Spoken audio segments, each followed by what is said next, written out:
નમસ્કાર, હું છું પ્રિયા અને તમે જોઈ રહ્યા છો જનતા કી જાણકારી ન્યૂઝ। નજર કરીએ આજના સમાચાર ઉપર। પાટણ જિલ્લાના સમી તાલુકાને લગતી એક સોશિયલ મીડિયા પોસ્ટ હાલ ચર્ચાનું કેન્દ્ર બની છે। ભેમાભાઈ ચૌધરી દ્વારા કરવામાં આવેલી પોસ્ટમાં દાદર ગામના વતની અને ચૌધરી સમાજના આગેવાન અજમલભાઈ ચૌધરીનું થરા બજારમાંથી કથિત અપહરણ કરી દેવ દરબાર મઠ ખાતે લઈ જઈ મારપીટ કરવામાં આવી હોવાના ગંભીર આક્ષેપ કરવામાં આવ્યા છે। જો કે આ તમામ દાવાઓની હજુ સુધી સત્તાવાર પુષ્ટિ થઈ નથી। સોશિયલ મીડિયા પર વાયરલ થયેલી પોસ્ટ મુજબ અજમલભાઈ ચૌધરીને થરા બજારમાંથી કથિત રીતે અપહરણ કરી દેવ દરબાર મઠ ખાતે લઈ જવામાં આવ્યા હતા, જ્યાં મઠના મહંત અને તેમના સાથીદારો દ્વારા મારપીટ કરવામાં આવી હોવાનો આક્ષેપ કરવામાં આવ્યો છે। પોસ્ટમાં વધુમાં એવો દાવો કરવામાં આવ્યો છે કે 1.5 વર્ષ અગાઉ રાધનપુરના સીનાડ ગામના મહંત અને દેવ દરબારના મહંત વચ્ચે થયેલી બોલાચાલીની ઘટનાની અંગત અદાવતના કારણે આ ઘટના બની હોવાનું જણાવાયું છે।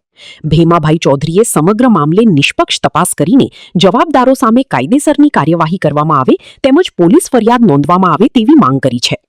મહત્વનું એ છે કે આ માહિતી માત્ર સોશિયલ મીડિયા પોસ્ટના આધારે સામે આવી છે। આક્ષેપોની હજુ સુધી પોલીસ કે સંબંધિત તંત્ર દ્વારા સત્તાવાર પુષ્ટિ કરવામાં આવી નથી। સમગ્ર મામલે પોલીસ તપાસ અને સત્તાવાર નિવેદન બાદ જ હકીકત સ્પષ્ટ થશે।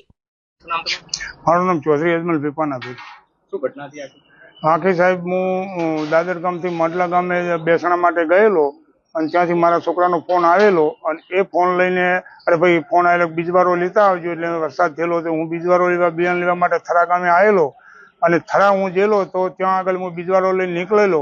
મારી પાસે પૈસા હતા 15,000 રૂપિયા જેવું અંદાજે। મેં બિયારણ લઈને નીકળેલો એટલે મારી પાસે આ લોકો 15-20 જણા દિયોદર નાળાકાને મને રોકેલો અને દિયોદર નાળે મને કોરમોર ઘેરાવો કરી અને મારી ગાડી પડાવીને અહીંયા જાતે ચલાવીને મને લઈ ગયેલા અને દેવ દરબાર મંતે ત્યાં જઈને મને બાંધીને માર માર્યો, એમની જાતે માર્યો છે મને।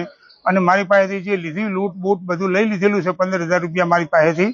અને બીજું કે મને કે હજુ તને મારી નાખી તો કોઈને ફરિયાદ કે ફાંડું કહી દો તને પણ હજુ મારી નાખવામાં આવશે કે।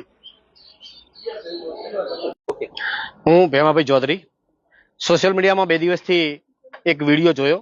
પિતા તુલ્ય એક વડીલને, મોટી ઉંમરના વડીલને એક ટપોરીઓ લુખા તત્વો એક ઢોર માર મારી રહ્યા છે।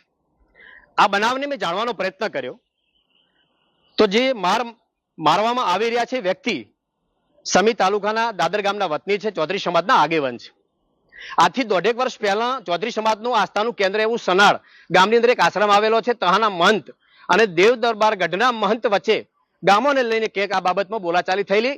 એ વખતે પણ દેવ દરબાર ગઢના મહંતે એ ચૌધરી સમાજના જે મહંત છે એમને લાફો પણ મારેલો, મારામારી થયેલી। આ બાબતને લઈને ચૌધરી સમાજ એ સનાડમાં એકઠો થયેલો અને ચૌધરી સમાજે એક વિનંતી કરી કે ભાઈ હવે આપણે આ બાબતમાં પડવું નથી અને આ પ્રમાણમાં આપણે ઝઘડામાં જવું નથી, કોઈ ત્યાં જવું નહીં, આવો નહીં, આવો અમારા ચૌધરી સમાજના આગેવાન અજમલભાઈ દ્વારા કહેવામાં આવ્યું। આ વાતને લઈને દેવ દરબાર ગઢના મહંતે અને એમના ટપુરીઓએ આમના અદાવત રાખીને 2 દિવસ પહેલા થરા બજારની અંદરથી એમનું અપહરણ કર્યું। અપહરણ કરીને એક મઠની અંદર લઈ જવામાં આવે છે। જ્યારે મીડિયામાં મેં જોયું છે કે પાછળ આખો મઠ છે, જે સનાતન ધર્મનું કેન્દ્રનું આસ્થાનું કેન્દ્ર છે અને એવા મઠની અંદર જ્યારે આવા ખૂની હુમલાઓ થતા હોય તો એ નિંદનીય છે, વખોડવા લાયક છે। એટલે બનાવ જે બન્યો છે, એક મોટી ઉંમરના વ્યક્તિ જ્યારે માફી માંગતા હોય તો પણ એને બક્ષવામાં નથી આવતા। બેન સુધી ગાળો પણ બોલવામાં આવી રહી છે। એટલા માટે હું વિનંતી કરું છું, થરા પોલીસ સ્ટેશનની અંદર જ્યારે ફરિયાદ લખાવવામાં જાય, ફરિયાદ લેવામાં નથી આવતી તો પોલીસની પણ મને શંકા ઉપજાવે એવું એમનું વર્તન છે, કારણ કે 2 દિવસથી એમની ફરિયાદ પણ લેવામાં નથી આવતી। આજે હું ખુદ પણ ડીવાયએસપીને અહીંયા મળવા માટે આવ્યો છું એક ચૌધરી સમાજના આગેવાન તરીકે।